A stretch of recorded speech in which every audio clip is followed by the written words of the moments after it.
Bueno, primero quería agradecer tanto al Colegio de Arquitectos como a la Universidad de Mar del Plata y a la Universidad de Sevilla por haberme invitado a participar de este seminario. Esta primera instancia que hemos tenido tanto con la arquitecta Falabella como conmigo es una instancia más teórica, conceptual, es introductoria. Tanto mañana con el arquitecto Lely Fernández, Sabina Cis y el profesor Soler de España, se va a ir profundizando en ciertos temas más pragmáticos, más relacionados con casos particulares de la práctica cotidiana. Como dijo la arquitecta Falabella al principio, todo edificio tiene una vida útil y esta vida útil está condicionada tanto a los usos como al mantenimiento, como a la exposición al medio ambiente, los materiales que elegimos a la hora del diseño. No es lo mismo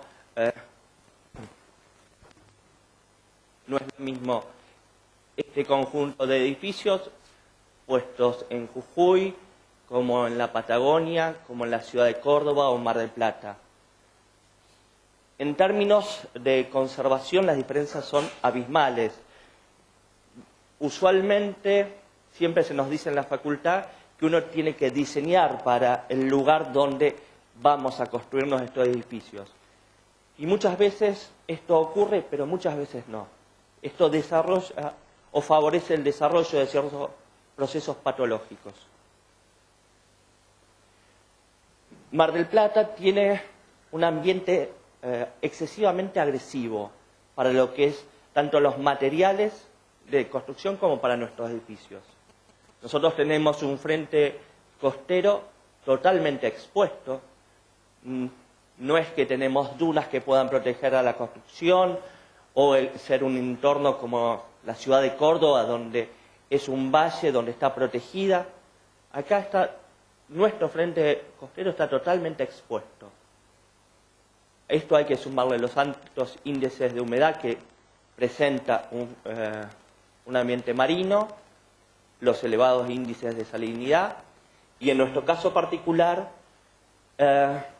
tenemos un parque inmobiliario que tiene entre 25 y 55 años de antigüedad, lo cual hace que todos estos años ha sido expuesto a las inclemencias del tiempo.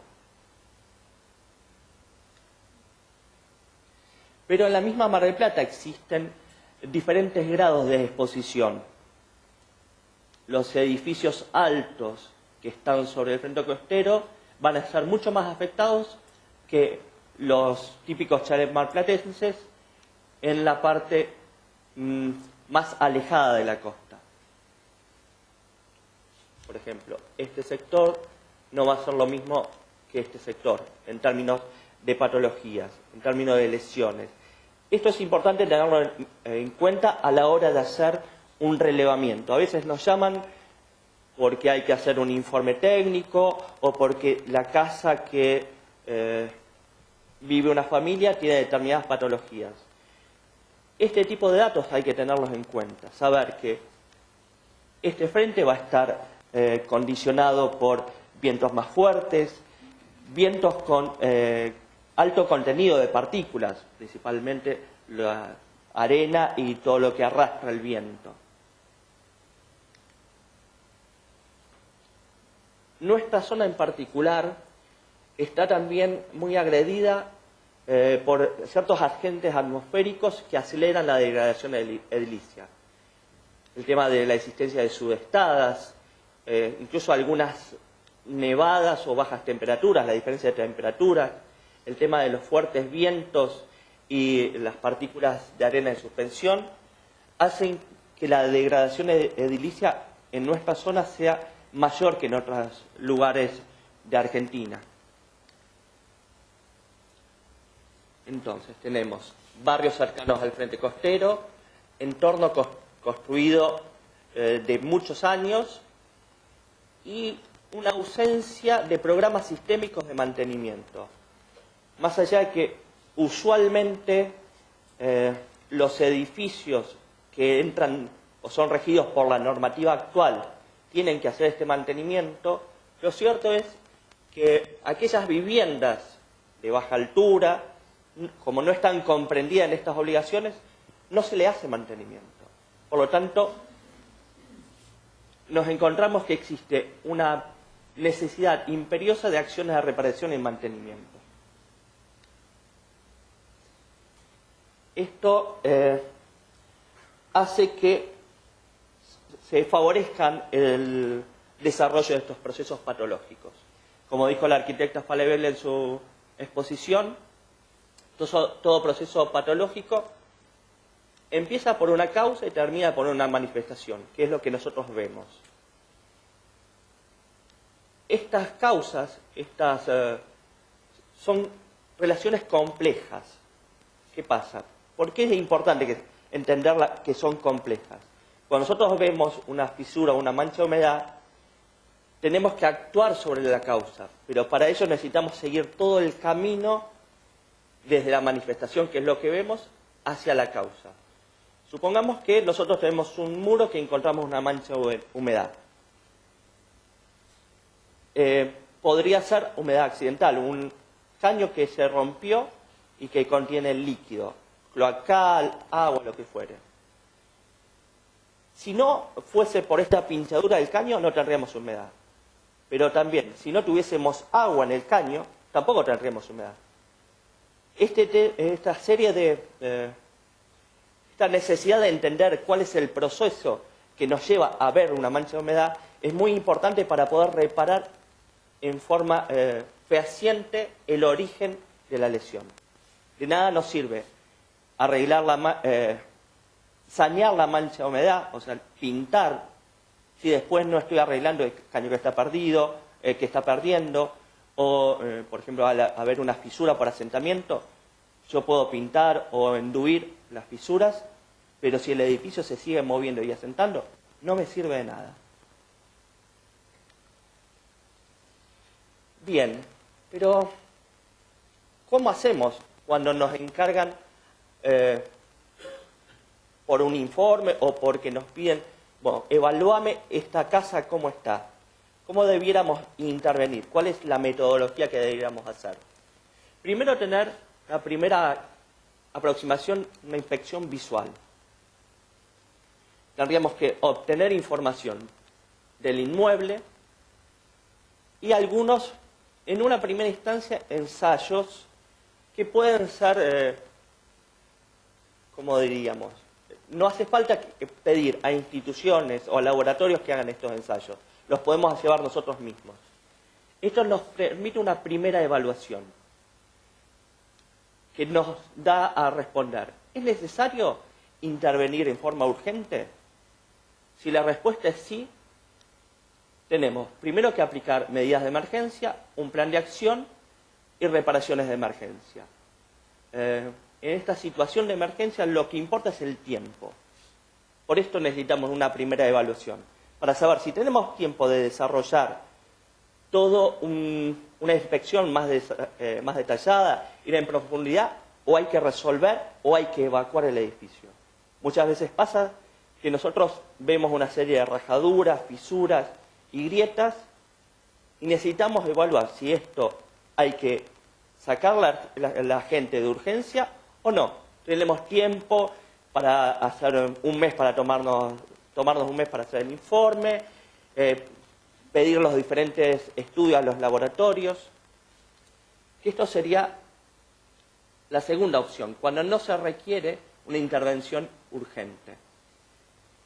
Tenemos que evaluar si requerimos mayor información y si necesitamos una mayor información, hacemos inspecciones detalladas. Yo recomiendo mucho el tema de la realización de cateos.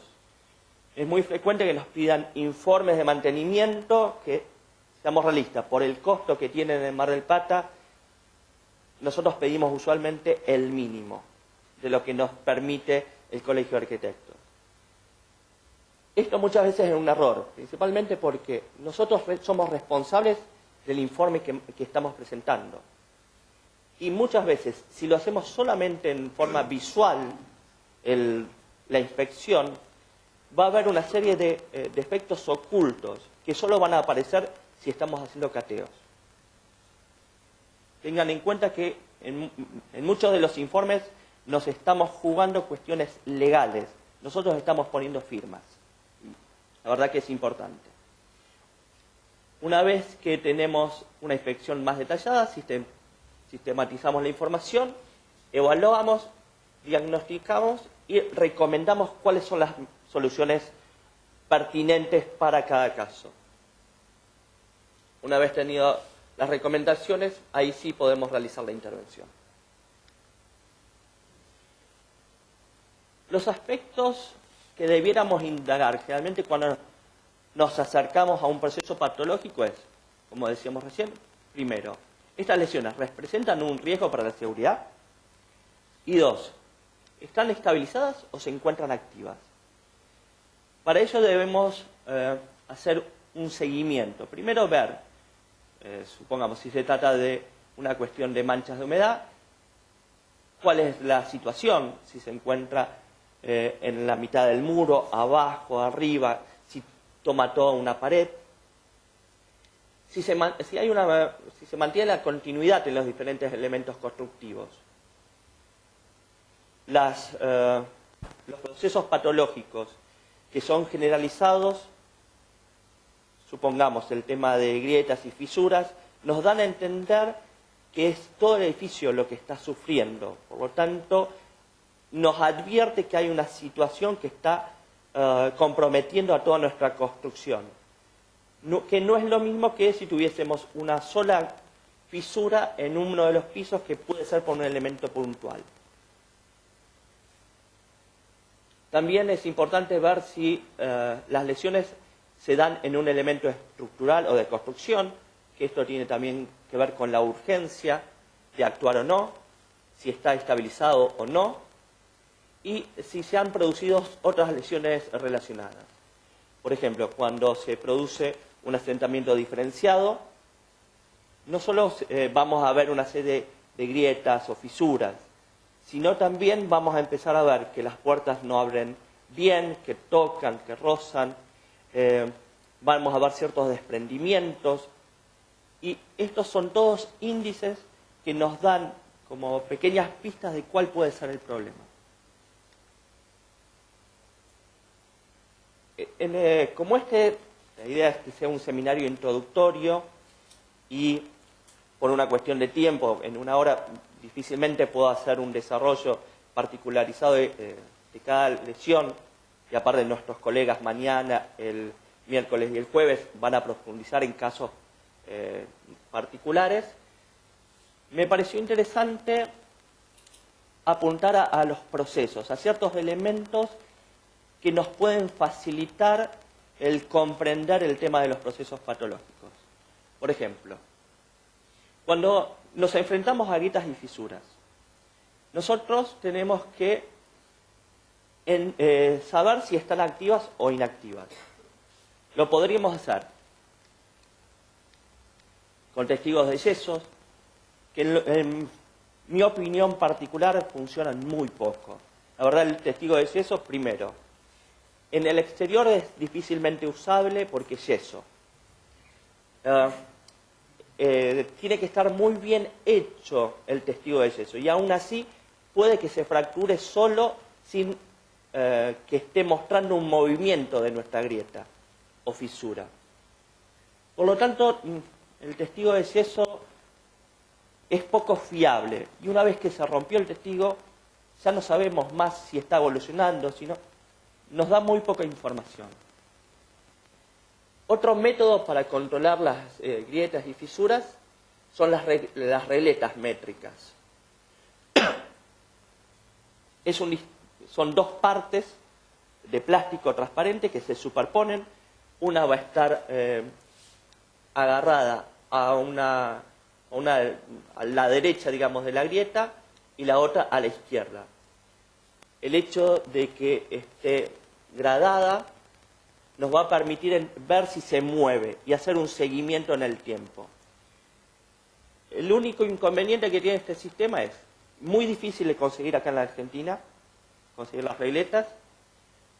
Usualmente no son baratas y también es frecuente que se las roben, porque es un lindo elemento decorativo. Por lo tanto, me parece como que el más fiable son los pernos metálicos empotrados en la pared. El sistema es muy simple para ver si existe movimiento o no en esta fisura o grieta. Se ponen 2 pernos a un lado de la grieta y un tercer perno en el otro, digamos, en la otra área de la grieta. Y se toman las medidas de 1 a 2, que sería la medida A, y de 2 a 3. Esto siempre con un calibre, algo de precisión. Si es hace poco que están haciendo este seguimiento, se toma una vez por semana, cada 3 o 4 días, y vamos viendo si hay alguna distorsión, algún cambio en las medidas. Esto nos va a decir si existe movimiento, si la grieta está activa o no. Otro elemento que es muy importante usar es el tema del relevamiento, pero un relevamiento tridimensional. Las lesiones se dan en un edificio que es tridimensional. De nada me sirve poner solo fachadas y no establecer una interrelación en cada una de ellas. ¿Por qué? Porque las lesiones lo van a tomar al edificio como un sistema. Por lo tanto, usar las 3 dimensiones, pequeños gráficos, me van a permitir entender el proceso o cómo está afectando esta lesión a todo el conjunto. También yo siempre digo que es fundamental hacer un relevamiento exhaustivo, ir a profundidad. O sea, cuanto mayor información yo tenga en mis planos sobre las lesiones y las diferentes lesiones que estoy viendo, y yo usualmente trato de tener una lámina donde superpongo cada una de las lesiones, manchas de humedad, grietas, fisuras, me va a dar un pantallazo general de qué está pasando en mi edificio.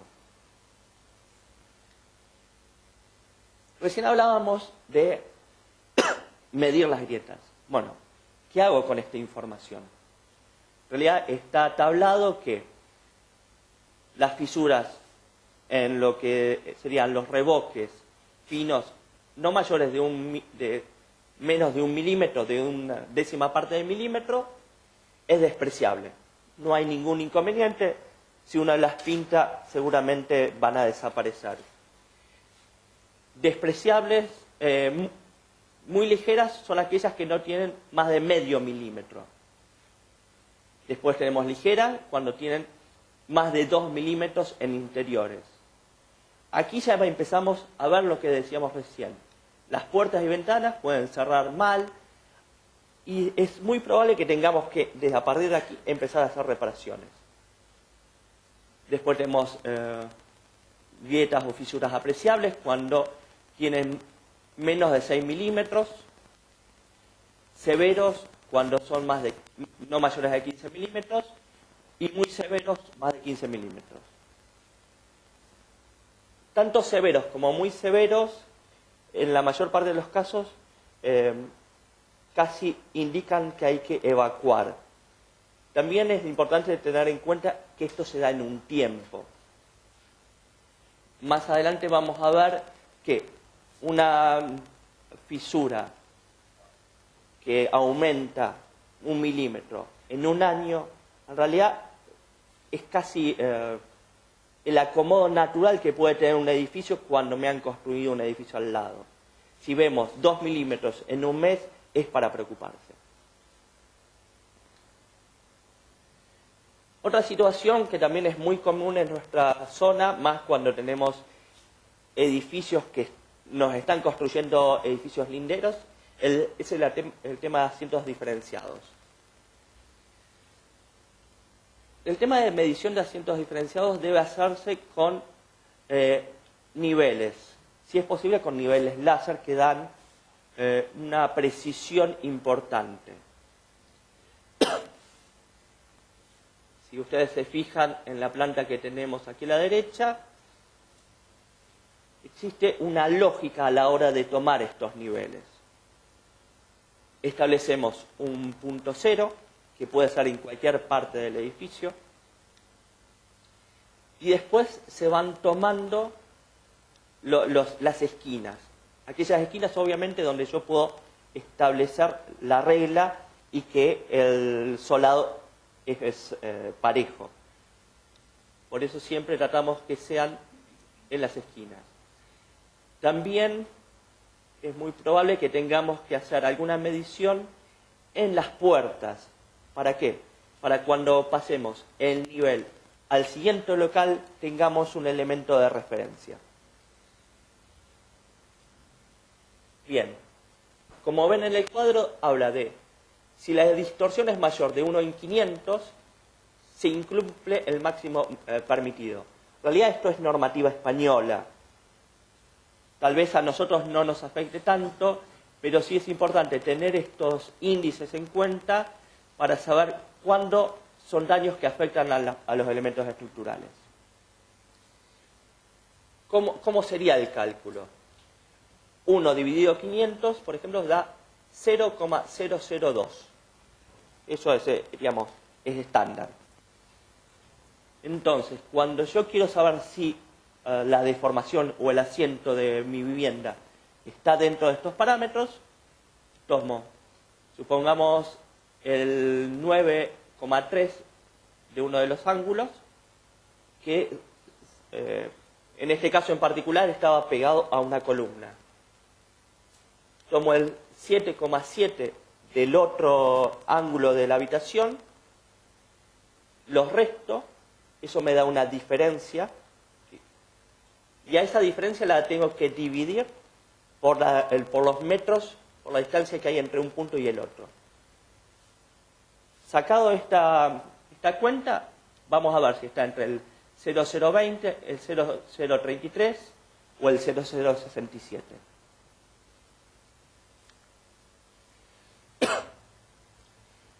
Hasta ahora lo que es grietas y fisuras nos advierten de ciertos problemas, de algo está sucediendo. Cuando empezamos a apreciar desplomes, estamos ante problemas graves. Si bien en el tema de lo que es giros y desplomes, lo más conveniente es usar plomadas ópticas o taquímetros, también puede hacerse con una plomada normal, como está en la foto aquí de la derecha, y tomar cuánto es el desplome. El tema de humedad. Como proponía la arquitecta Falabella, es fundamental el de usar instrumentos y instrumentos de precisión. El hecho de, como algunos quieren hacer ver, tocando la pared, saben si está húmeda, la verdad no sirve de nada. Lo único que en realidad uno está sintiendo es la diferencia térmica entre la pared y mi mano. En realidad, la única forma efectiva de controlar los índices de humedad de una pared, sea el interior de la pared o sea la humedad ambiental, es con instrumentos técnicos.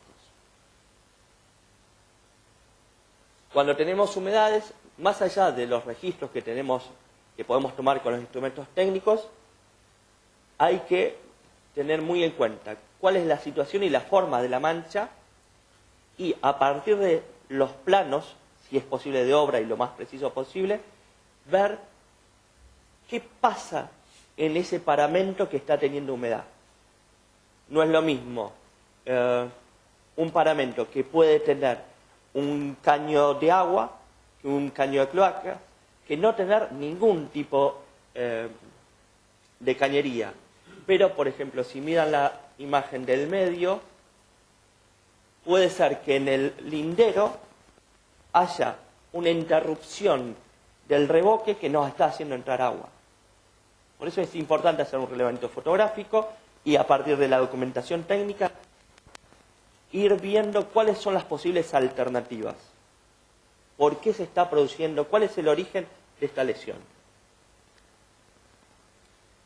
Bueno, como comentaba recién, en el tema de grietas, principalmente en lo que es muros, si no llegan a 1 milímetro al año, esto es, aumentan su grosor 1 milímetro al año, estamos ante problemas ligeros.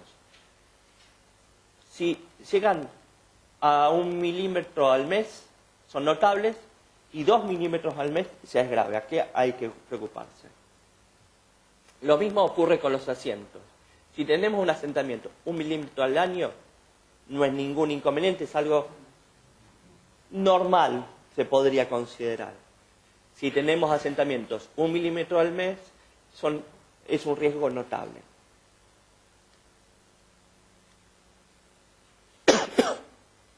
Bien, como recién comentaba la arquitecta Falabella, tenemos en la ciudad de Mar del Plata, como desprendimientos, la situación más frecuente.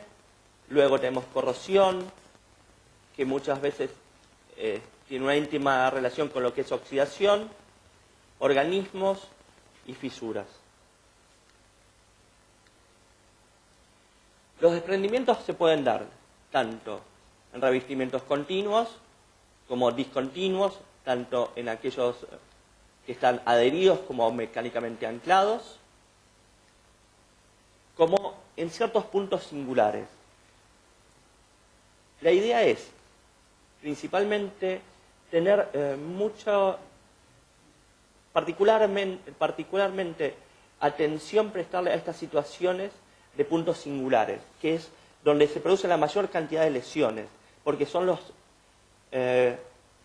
lugares donde usualmente se desarrolla la mayor cantidad de patologías, que pueden ser los anclajes entre barandas y el muro, los extremos y esquinas, lugares de encuentro, interacción entre diferentes materiales constructivos,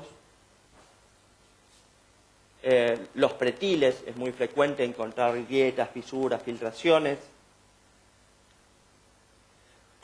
y pueden tener su origen en procesos físicos relacionados con humedades, sales, dilataciones de tipo térmico e hídrico, movimientos de soporte, desprendimientos por golpes e impactos, en procesos químicos que tienen que ver con el fraguado, la preexistencia o aparición de sales, como lo podemos ver en eflorescencias, la incompatibilidad química, fenómenos de oxidación y corrosión, procesos biológicos. Como decíamos hace un rato, ¿qué cosas hay que evaluar a la hora de los desprendimientos? ¿Es un riesgo para la seguridad pública? ¿Por qué uno hace hincapié en esto? Principalmente porque un desprendimiento es un proyectil. En un edificio de 5 o 7 pisos, un pequeño trozo de 1 centímetro, 2 centímetros cuadrados, cúbicos, es un proyectil que puede matar a una persona. Y cuando hacemos relevamientos para los informes, este tipo de situaciones son las que más tenemos que tener en cuenta. También debemos analizar si el daño es parcial o generalizado, si el soporte presenta deformaciones, si hay faltas de adherencias, si existen indicios de variaciones térmicas, si hay fallas en los enlaces o en los anclajes, y si se observan reparaciones anteriores. Por ejemplo, situaciones muy frecuentes aquí en Mar del Plata tienen que ver con desprendimientos, principalmente de los bajos balcones, o de, por ejemplo, las famosas venecitas. ¿Qué ocurre?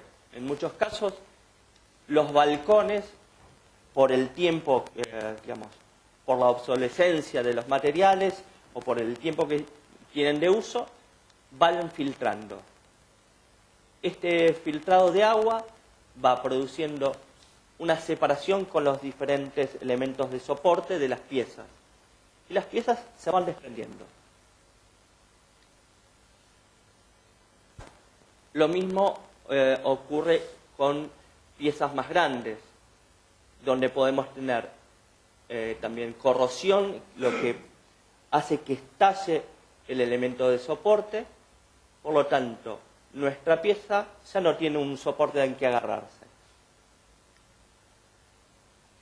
El tema de oxidación y corrosión, principalmente en lo que es hormigón armado, va a ser tratado en mayor detalle mañana por el arquitecto Lelis Fernández. Por eso me parece, esto es un pantallazo un poco general,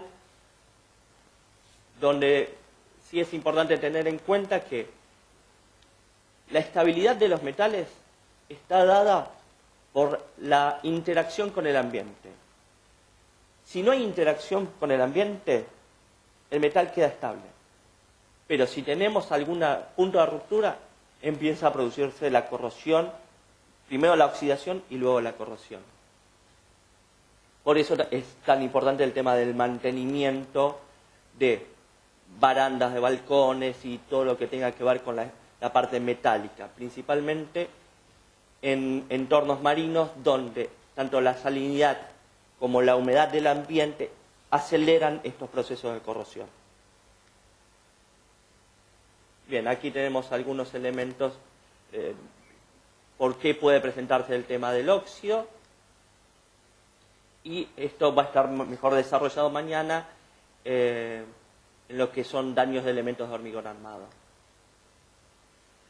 Estas imágenes en realidad las quise poner porque tienen que ver con la necesidad de realizar cateos. Muchas veces nosotros vemos, como en la primer fotografía, un elemento cuyo revestimiento está degradado, pero no presenta grandes complejidades. Se ven manchas de verdín, mucha humedad por condensación, pero se ve entero. Si vemos la segunda fotografía, una vez hecho el cateo y empezamos a ver que el revoque estaba casi todo suelto. Entonces empezamos a ver la degradación de esto, que es una cubierta, donde, si miran las fotos de abajo, lo que ven en cada una de estas fotos es la armadura. En realidad, este edificio ya no tiene recupero. Cuando uno al principio lo veía armado, lo veía bastante completo. Cuando uno empieza a hacer cateos, empieza a escuchar hueco. Así que tiene que ver con una cuestión de no dejarnos engañar por lo que vemos en los edificios, sino ir más allá.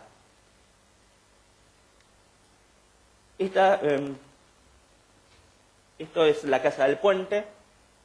Fue la primera visita que yo hice a la Casa del Puente, acompañado por Teresita Falabella y por Lelis Fernández, donde en su momento el arquitecto Fernández nos hizo una observación. Fíjense, en la primera imagen lo que vemos es el ingreso. En la parte superior es un interior, es la parte habitable de la vivienda. Era raro, una grieta se puede decir a esa altura, y él nos llamó la atención. Fíjense el color que tienen. En la segunda foto vemos que ya hay un tinte, por lo tanto ahí hay una oxidación. Antes de entrar a la casa se nos hizo esta apreciación. Cuando entramos a la vivienda, a la Casa del Puente, justo en la parte superior teníamos una hermosa fuga ya